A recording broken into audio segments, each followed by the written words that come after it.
Асығыңдар, әйтпесе операға кешігеміз. Пиу, пиу.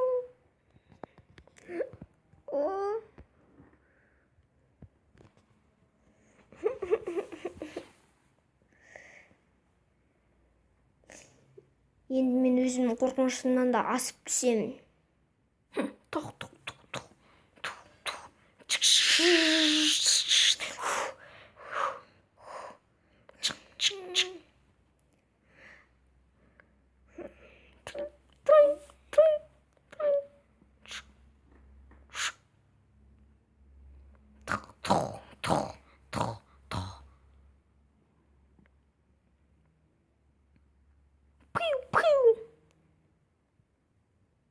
Аудар және дыбыстаған Ақнар KZ арнаға тіркеліп және лайк басып кетіңіздер.